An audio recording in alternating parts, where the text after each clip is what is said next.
Hi, I'm Doc Sanders. I'm at the Small Farm Conference at Wilmington College in Wilmington, Ohio, and I have with me today Dr. Gary Graham, who is an ag educator in extension with The Ohio State University.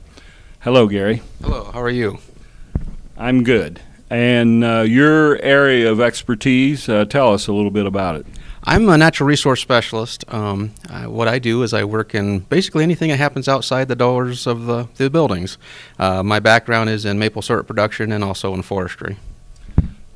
I was especially fascinated with that because maple syrup is a specialty of mine in terms of eating it. So tell us a little bit about maple syrup production here in Ohio. Is that a major industry? It is. It's a basically the majority of our production in Ohio is small farm, small producers. It's not like you would see in the east in Vermont where they have really large operations, but the average size farm operation or maple operation in Ohio is about 750 taps, which means they would produce somewhere between 130 to 150 gallons per family. And even small farms with just a few trees, if they want maple syrup for their own use, is that feasible? It's very feasible. It's all depends on how much time you have. The smaller the operation, the longer it's going to take you to cook it down. And when we say cooking, you have to evaporate the water off. Maple syrup, before it comes out of the tree, it's in the maple sap, and it's about 2% sugar. That's the average.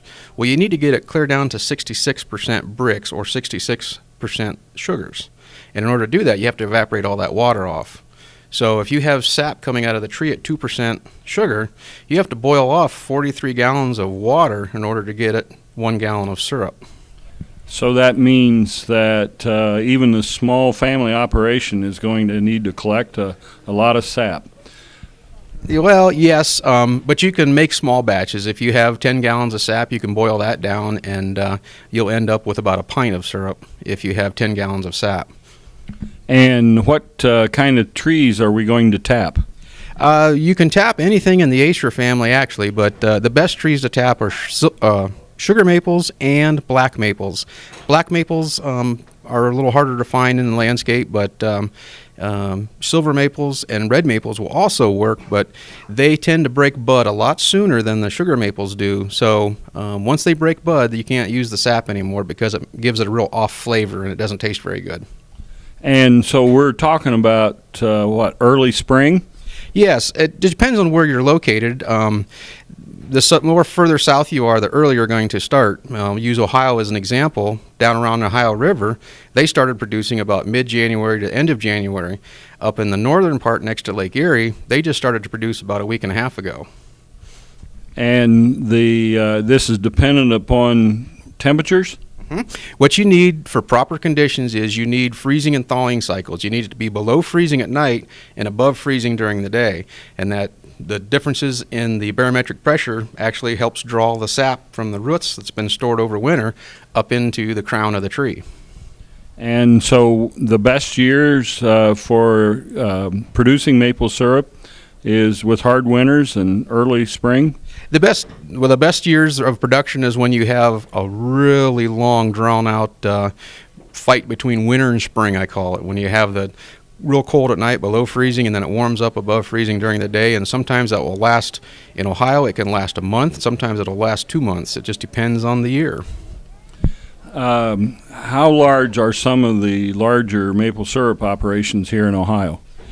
It really varies. We have some backyard hobbyists, a lot of them that are under 100 taps, and then we have a couple dozen that are over 5,000 taps. So there are some real big operations. There's even a couple in the state that have close to 10,000 taps. Now, there's some technology that goes into those bigger ones, I will bet. Describe for me some of the things they do when they're tapping 1,000, 5,000, or 10,000 taps. You have much larger equipment. In order to be able to get off all that water, you'll have an evaporator that will remove 150 gallons of water an hour, and you need something that's going to boil off the water that fast, otherwise it will take you so long to make the syrup. So they have a lot bigger in equipment, They can even get into the technology of what we call reverse osmosis, which takes some of the water off, concentrating the sugars before you actually put it into the evaporator. That way it doesn't take as long to boil. If a owner has a number of maple trees, can this be a profitable operation? It can. Most people that are under the 100 taps, they're doing it for fun. They make enough to supply themselves and family and friends. Once you get into the 250 taps, you're going to be making enough that you'll have not only for yourself but also for sale. Well, that's it for today, folks. I'm here with Gary Graham, Ag Education Educator with the Ohio State University, based at OARDC in Wooster, Ohio. We'll see you down the road. Down the Road is brought to you in part by Prince Agra, makers of Omnigen AF, advancing animal nutrition for healthy animals, and Woodruff Enterprise of Springfield, Ohio,